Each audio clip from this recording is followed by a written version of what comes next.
continuation of the Blue Ridge Mountains.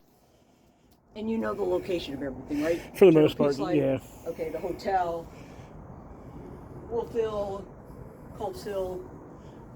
Great view of Little Round Top without any trees out there. Yeah, no, it's pretty nice when the leaves and stuff are off because you can get a little bit more view.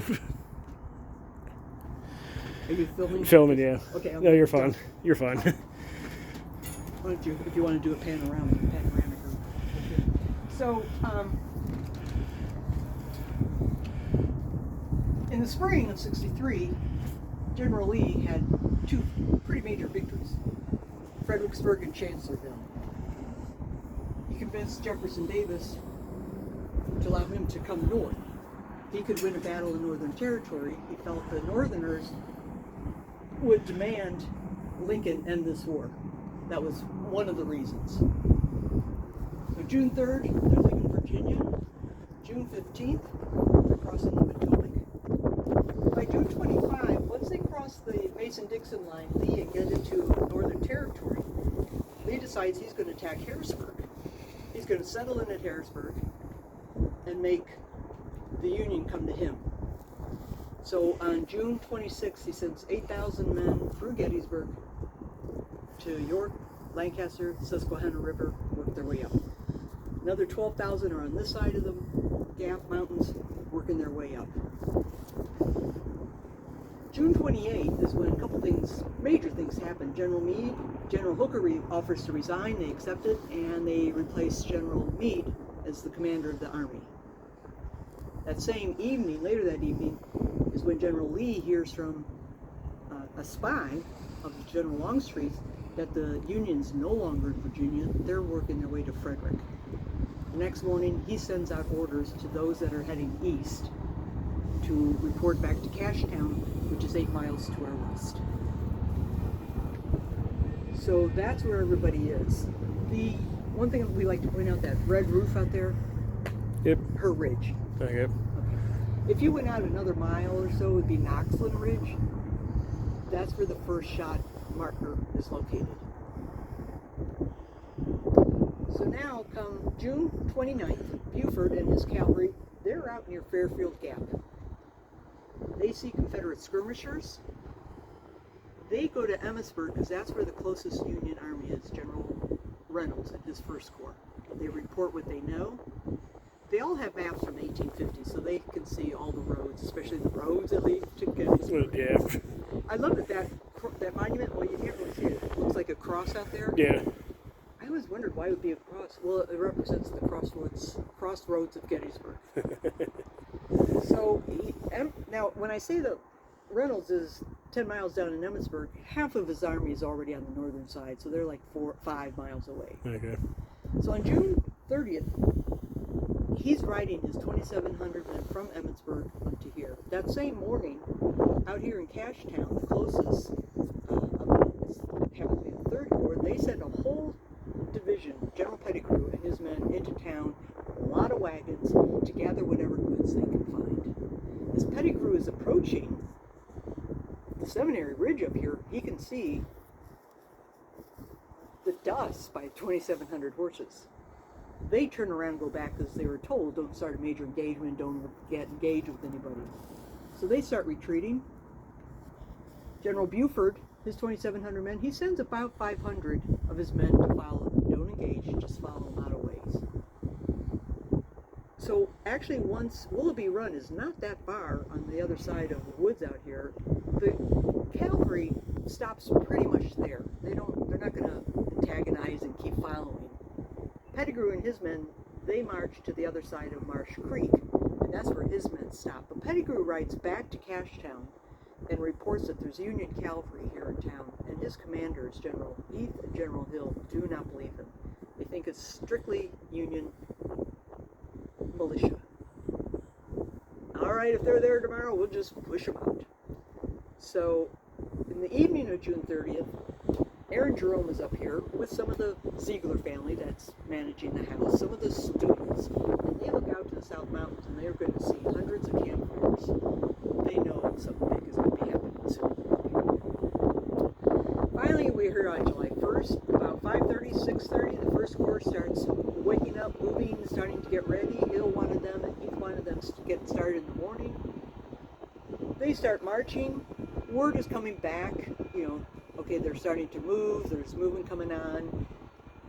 Reynolds is Buford sending messages down to Reynolds is happening. So the first shot is at 7:30, about a mile beyond that red roof.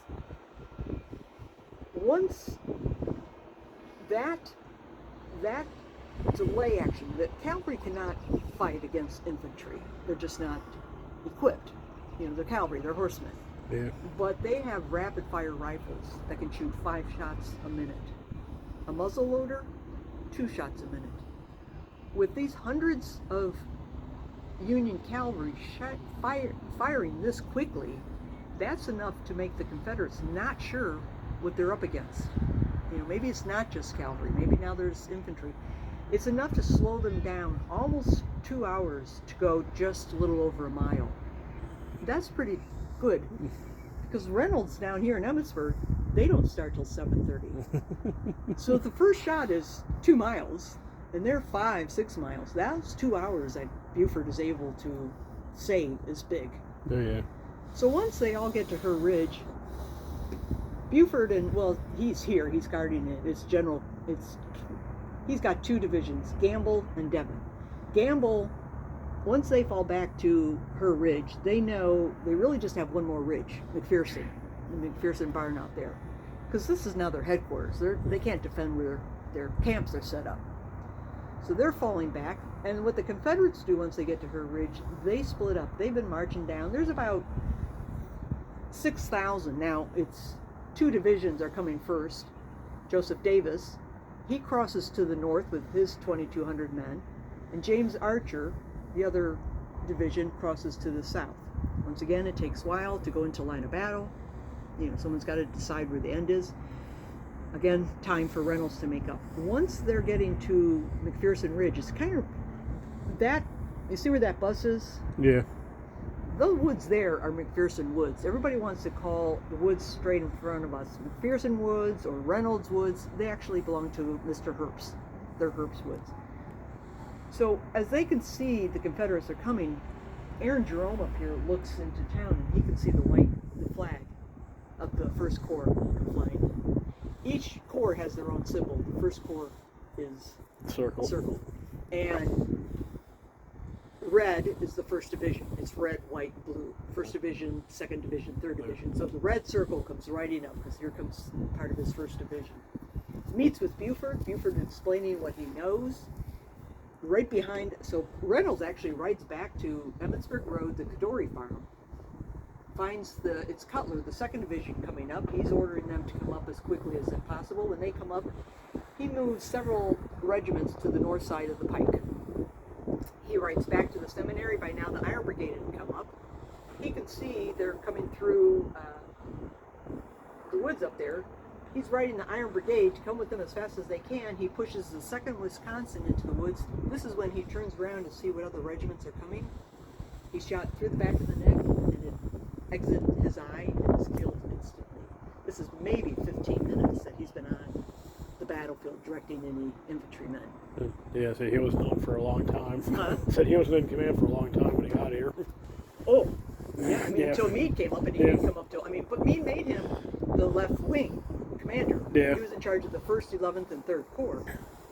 So the battle does continue on. What happens up here in the north, because it's more open field, General Devon and several of his cavalry, you see their monuments are out there, they're slowing them down as best, but they're infantry, so they have to break off. And unfortunately, there's only few Confederate Union regiments on the other side of the pike, because the 147th that was supposed to cross got hung up by Hall's battery, so they don't make it. Well, there's 2,200 Confederates coming at maybe 900 Union. They rush into the woods, Oak Ridge, the woods here. Yeah. They're regrouping. Meanwhile, what's happening here is the Iron Brigade flanks, kind of comes around the right flank of Archer's men, and pretty much captures a majority of them, or the rest of them run away. In fact, they capture General Archer, the highest ranking Confederate general captured up until this point of the war. So this over here doesn't last very long, and it's kind of stopped. because Archer's men have been captured or run back. What's happening over here is Davis' men, they're regrouping, and now happens to be the 55th North Carolina. A lot of them are coming to the east, but they start coming down towards the south. They're going to run this way because they thought, okay, we're going to get Chambersburg Pike, we're going to cross it and control everything. Well, other divisions had come up, and there's 3 regiments around McPherson Barn, not counting the Irish Brigade. They're pushed to the railroad cut. The 6th Wisconsin, the Iron Brigade, they're held in reserve. They go to the railroad cut. Now all of a sudden, all these Confederates see all these Union coming after them. They jump into the cut. Now the cut was here, but it had no tracks. Yeah.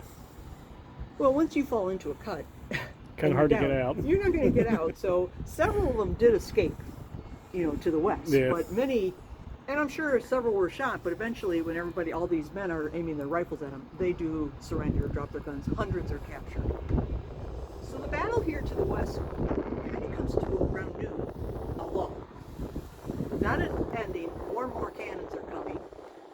Major artillery fire.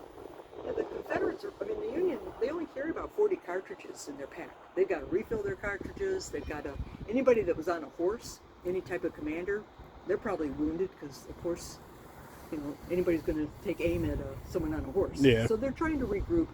So there's a lull around noon that's happening here. Everything's working good. Prior to that, General Howard, because he had been ordered by Reynolds to come up instantly, he gets here about 10:30. He leaves one of his division on Cemetery Hill.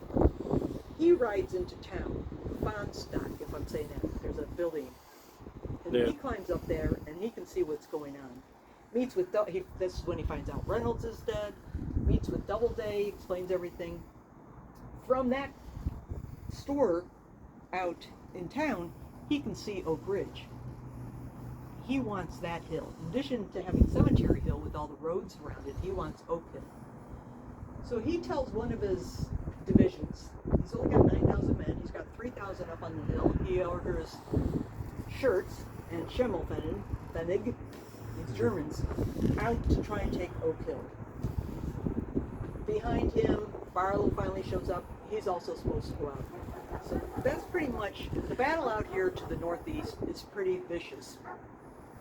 But we really don't talk about it that much because we're focused on what's happening right outside. Yeah. So yes, it's a terrible battle. Now, as the Union was coming up here held in reserve, it's very hard to see, but you see out in the parking lot behind those 2 trees, there's a tiny little fence on the ground? Yeah. The men that were held in reserve for a good hour and a half, because all of this was oak trees. They didn't come as high as this, so that's why they could see, but just picture all these oak trees. So as artillery is knocking down tree branches and stones and stuff, they're ordered to build a very large barricade, about a 3-foot high barricade, from here even down.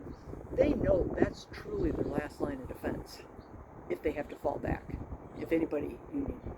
So they're busy doing this. So now what's happening here, the second wave, which is Pettigrew, that came the day before, and nobody believed there was any Union here.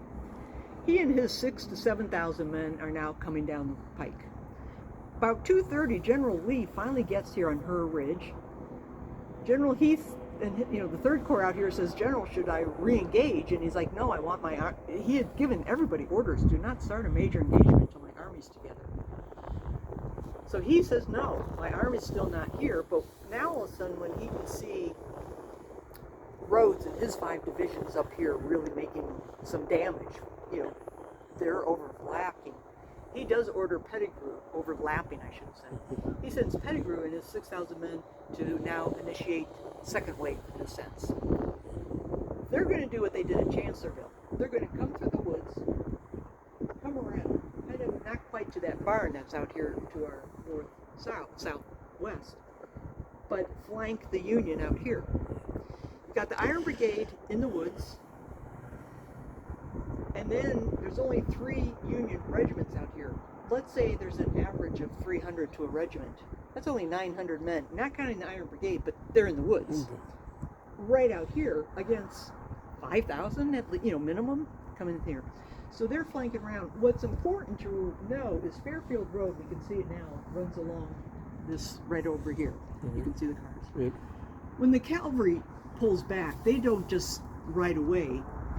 They're positioned over on the other side of Fairfield Gap. So as the right flank of the Confederates, there's about 5 divisions coming. They open fire on the right flank. Yeah. So now this is Lane, and they start dropping back. I mean, there's a lot of men, but they're being attacked now directly to their front, to their side. There's one division here at Scales that are almost obliterated by cannon fire. They're kind of right in the middle. We have about 27 cannons up here. Shrapnel, large shotgun, is just going to wipe out. So slowly that 6,000, 7,000 is getting smaller and smaller, but they're still outnumbered the Union. Got the Iron Brigade in here. The 26th North Carolina, 800 men, very large regiment. They're coming up the hill. If you walked into the woods down the road and run and see what that hill is like to come to the Iron Brigade, it's not easy. They're against primarily the 24th Michigan, because the few regiments, if you drive out there, 9th Indiana, 19th Indiana, they're way over here.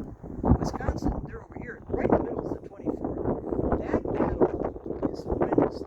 Out of the 800, almost 800, 26 per regiment, North Carolina, 82% were killed by Irish in that battle. After about hundreds here, 99 or lose their life during that charge. 24th Michigan, they only had about 400 men. That wasn't such a terrible battle because they captured Archer and all that. They lost about, I think, something like 70%. They're the highest ranking Union regiment to lose killed or missing in all of the Union. So this battle, they're being forced back. Everybody knows we have this line of barricade. The tall monument out there next to, you see there's a smaller one that's kind of whitish. There's a taller one that's very quite gray. Yeah. That's 151st Pennsylvania school teachers.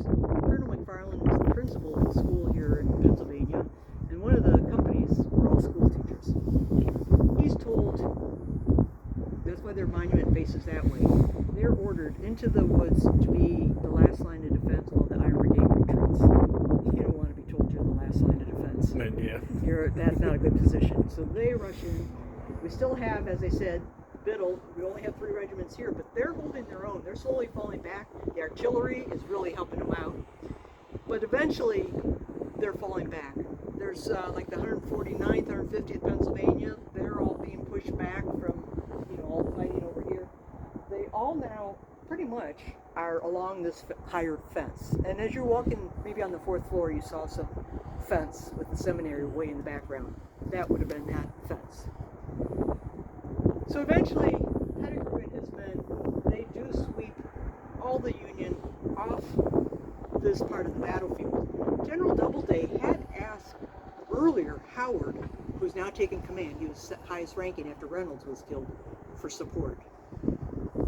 You got to question why he would send all these 6,000 men out into an open field instead of maintaining the town, send reinforcements to here.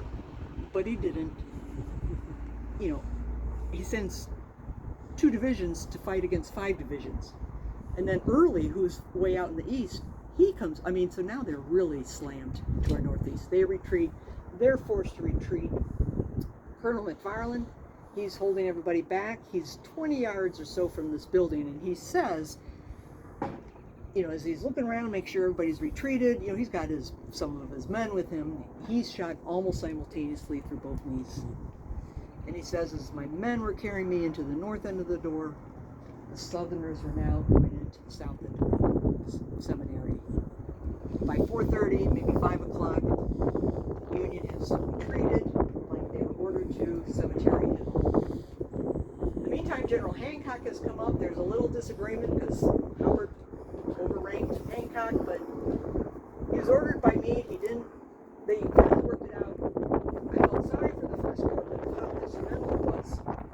The Iron Brigade. Hancock decides to take the Iron Brigade up to the north end of Pulse Hill. He knows, because these are West Point generals, if you can control a hill, you're in pretty good shape. So he knew he needed somebody on Pulse Hill. So they're up there, they settle in. Longstreet without his divisions behind him, he doesn't get here till about 5 o'clock. You know, for the Confederates, if he had been here earlier, who knows what would have happened. The Union, they're like, phew, and they weren't here.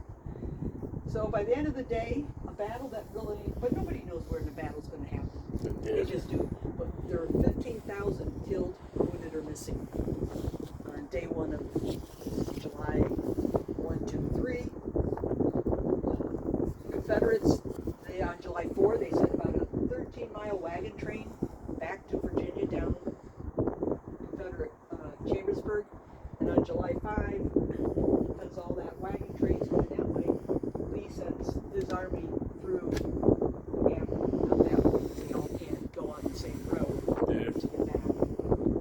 The Confederates leave. They leave about 3,000 of their wounded behind to let the Union take care of it. This building is now controlled by the Confederates. I'm sure the Confederates did what the Union anytime they were in the South.